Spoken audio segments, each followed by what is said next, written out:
नमस्कार, मैं हूं मोबिना महक और आप देख रहे हैं इंसाफ न्यूज एक्सप्रेस पर इस वक्त की खबर। अमरोहा में पत्नी को मायके से वापस बुलाने के लिए रचा नाटक, व्यक्ति ने खुद की गर्दन पर मारा चाकू, लूट की झूठी सूचना दी। अमरोहा के रहरा थाना क्षेत्र में एक पशु व्यापारी ने अपनी नाराज पत्नी को मायके से वापस बुलाने के लिए अजीब तरकीब अपनाई।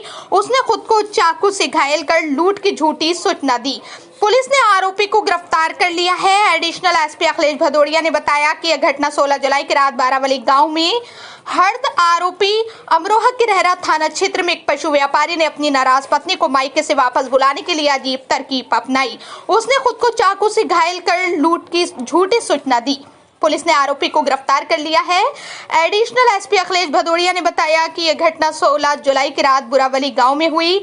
आरोपी नसीम पुत्र जहीर ने खुद की गर्दन पर चाकू से वार किया। फिर उसने पुलिस को बताया कि उस पर लूट के इरादे से हमला हुआ था। जांच में पता चला कि घटना से एक हफ्ता पहले नसीम के बेटे के मोबाइल पर एक लड़की का फोन आया था। इस बात पर नसीम ने बेटे को डांटा और पिटाई की कोशिश की। इससे घर में विवाद हो गया।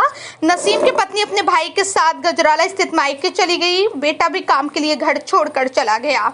नसीम की पत्नी ने उसके वापस आने से मना कर दिया था, इसलिए उसने ये योजना बनाई। पुलिस की पूछताछ में नसीम ने अपना जुर्म कबूल कर लिया। पुलिस ने आरोपी को गिरफ्तार कर न्यायालय के समक्ष पेश किया है। Bureau report, Amroha. ये 16/17 जुलाई की रात की घटना थी।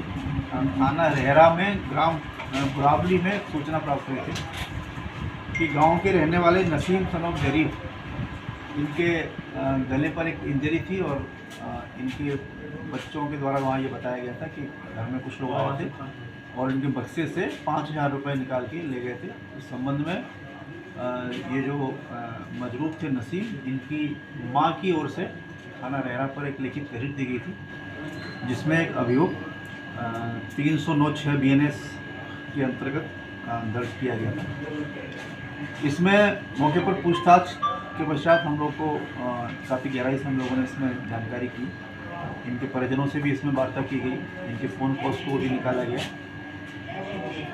जब ज़्यादा गहराई से हम लोगों ने जानकारी की तो ये तथ्य प्रकाश में आया कि ये जो घायल मजरूफ था नसीम, घटना से लगभग एक सप्ताह पहले इसका बड़ा लड़का जिसका नाम अनस है, उसके पास कोई फ़ोन कॉल किसी का आया था। इसने उस पर कॉल बैक किया तो उसमें किसी लड़की से उसकी बात हुई। वो लड़की अनस के ही किसी परिवार, कोई बहन उसकी लड़की थी। वो इसको लेके इनकी आपस में कुछ खौट-टोक हुई होगी। इसने इसको लड़के को डांटा, उसको डंडा मारने के लिए कोशिश की अपने बेटे को। तो इसकी पत्नी से भी इसका विवाद हो गया। उसके पश्चात पत्नी अपने भाई के साथ अपने मायके चली गई।